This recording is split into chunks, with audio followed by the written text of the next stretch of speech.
آج کل پاکستان میں موٹر سائیکل والے سے لے کر پیٹرول پمپ کے مالک تک ہر کوئی تیل کی قیمتوں پر نظر رکھے ہوئے ہے، لیکن اگلی بار جب آپ گروسری سٹور پر جائیں تو جیب میں پیسے زیادہ ڈال لیجئے گا، کیونکہ کوکنگ آئل کی قیمتیں بھی آسمان سے باتیں کر رہی ہیں۔ آخر عالمی منڈی میں خوردنی تیل بالخصوص پام آئل کیوں مہنگا ہو رہا ہے، اور اس کا چوتھا بڑا امپورٹر پاکستان کس قدر متاثر ہوگا؟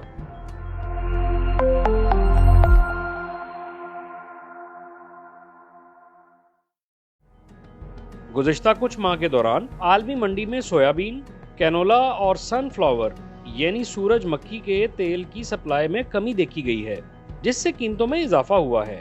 لیکن سستا سمجھا جانے والا اور سب سے زیادہ استعمال ہونے والا پام آئل بھی اکتوبر 2021 کے بعد سے بین الاقوامی کموڈٹی مارکیٹس میں 6% مہنگا ہو چکا ہے، جس کے اثرات اشیاء خرد و نوش سمیت دیگر مصنوعات کی قیمتوں پر پڑیں گے، جن کو بنانے میں پام آئل استعمال ہوتا ہے۔ عالمی منڈی میں کینولا اور سورج مکھی کے تیل کی سپلائی میں کمی کی بنیادی وجہ پیداوار میں کمی ہے۔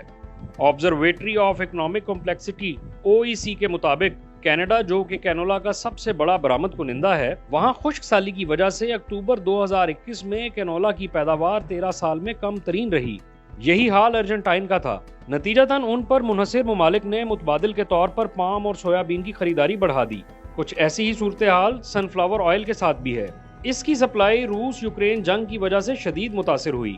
یہ دونوں ممالک دنیا کا 75% سن فلاور آئل پیدا کرتے ہیں، جبکہ یوکرین اس کا سب سے بڑا برآمد کنندہ ہے۔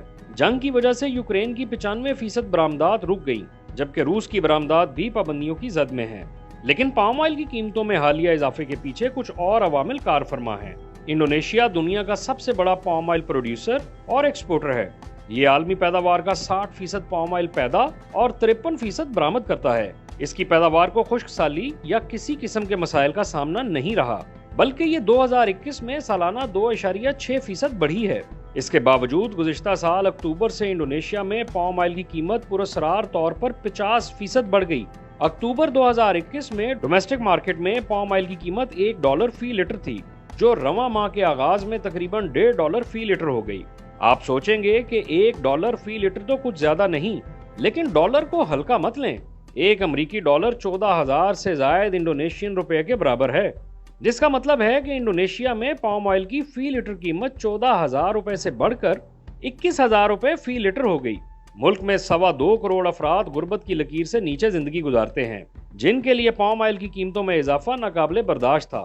اس سے اندازہ لگا لیں کہ پاکستان سمیت جن ملکوں کی کرنسی ڈالر کے مقابلے میں زوال پذیر ہے، انہیں پام آئل کی درآمد کے لیے کتنا زر مبادلہ خرچ کرنا پڑے گا۔ جس طرح پاکستان کی حالیہ سیاست مہنگائی اور ڈالر کے گرد گھوم رہی ہے، ایسے ہی انڈونیشیا کی سیاست پام آئل کے گرد گھومتی ہے۔ کھانے میں جو اہمیت ہمارے ہاں گندم کو حاصل ہے، وہی انڈونیشیا اور ملائیشیا میں پام آئل کو حاصل ہے، لہٰذا قیمتوں میں 50% اضافہ تباہ کن ہے۔ اسی لیے انڈونیشین صدر جوکو وڈوڈو نے ہنگامی طور پر پہلا قدم یہ اٹھایا کہ اسٹریٹجک ذخائر میں سے 1.10 crore litre palm oil market میں جاری کرنے کا حکم دے دیا۔ اس کے باوجود قیمتوں میں اضافہ جاری رہا تو صدر نے پام آئل پر سبسڈی دینے، کوٹا مختص کرنے اور ڈومیسٹک مارکیٹ میں قیمت فکس کرنے کا اعلان کر دیا۔ لیکن نتیجہ یہ نکلا کہ ذخیرہ اندوزی شروع ہو گئی اور مارکیٹ سے پام آئل غائب ہونا شروع ہو گیا، بالکل ہمارے والا وتیرہ۔ انڈونیشین حکومت نے پروڈیوسرز پر دباؤ ڈالا اور برآمدات پر ٹیکس بڑھا دیے تو پام آئل تو مارکیٹ میں آ گیا، لیکن ڈومیسٹک مارکیٹ میں قیمت 50% بڑھ گئی۔ اس پر حکومت نے آخری حربہ استعمال کرتے ہوئے پام آئل کی برآمدات پر مکمل پابندی عائد کر دی، لیکن اس پابندی نے عالمی مارکیٹ کو ہلا کر رکھ دیا۔ پھر طلب میں اضافے کی ایک وجہ چین اور جنوب مشرقی ایشیائی ملکوں کی جانب سے بائیو فیول انرجی پروجیکٹس میں بڑھتی ہوئی سرمایہ کاری بھی ہے، کیونکہ ان پروجیکٹس میں بالخصوص رینیویبل ڈیزل بنانے کے لیے پام آئل پر ہی انحصار کیا جاتا ہے۔ انڈونیشیا کی جانب سے برآمدات پر پابندی کے فیصلے سے عالمی مارکیٹ میں پام آئل کی سپلائی تقریباً 50% کم ہو گئی، جس سے قیمتوں میں یکدم 6% اضافہ ہو گیا، جس کا اثر سویابین سمیت دیگر اقسام کے خوردنی تیل پر بھی پڑا اور اس کی قیمت 4.5% بڑھ گئی۔ پام آئل دنیا بھر میں بالخصوص غریب ملکوں میں سب سے زیادہ کھانے کے لیے استعمال کیا جاتا ہے۔ امیر ممالک اس کے مہنگے متبادل کی جانب بھی جا سکتے ہیں، لیکن غریب ملکوں کے پاس ایسی کوئی آپشن نہیں۔ بین الاقوامی سطح پر اشیاء خوراک کی قیمتیں پہلے ہی 30% بڑھ چکی ہیں۔ ایسے میں پام آئل کی قیمتوں میں اضافہ مہنگائی کی نئی لہر لائے گا۔ پاکستان پام آئل کا چوتھا بڑا امپورٹر ہے۔ پہلے نمبر پر بالترتیب بھارت، چین اور یورپی ممالک ہیں۔ پاکستان کریڈٹ ریٹنگز ایجنسی پارکا کے مطابق پاکستان اپنی ضرورت کا تقریباً 26% خوردنی تیل پیدا کرتا ہے، جبکہ باقی 74% درآمد کرتا ہے، جس کا بڑا حصہ انڈونیشیا سے منگوایا جاتا ہے۔ 2021 میں پاکستان نے 34.5 lakh metric ton palm oil درآمد کیا۔ 2020 کے اعداد و شمار کے مطابق پاکستان نے 2 ارب 15 کروڑ ڈالر کا پام آئل درآمد کیا، جس میں سے 1 ارب 60 کروڑ ڈالر کا تیل انڈونیشیا سے آیا۔ گزشتہ سال سے اب تک قیمتیں کئی گنا بڑھ چکی ہیں، اس لیے رواں مالی سال کے ابتدائی 9 ماہ یعنی جولائی 2021 سے مارچ 2022 تک پاکستان نے 2 ارب 44 کروڑ ڈالر کا پام آئل اور 10 کروڑ 38 لاکھ ڈالر کا سویا بین آئل درآمد کر لیا ہے۔ اگر آپ مارکیٹ میں دستیاب کھانے پینے کی اشیاء کی پیکنگ پر اجزاء کی فہرست پر ایک نظر ڈالیں تو ان میں پام آئل سر فہرست لکھا نظر آئے گا۔ یہ کاسمیٹکس، صابن، shampoo, surf, chocolate, bread, furniture polish اور موم وغیرہ بنانے کے لیے بھی استعمال ہوتا ہے، اور اس سے کشید شدہ اجزاء، سوڈیم پامیٹ، پام ایسڈ اور سٹرک ایسڈ وغیرہ بھی کئی پروڈکٹس میں استعمال ہوتے ہیں۔ اس لیے ان تمام پروڈکٹس کی قیمتوں پر دباؤ آ سکتا ہے۔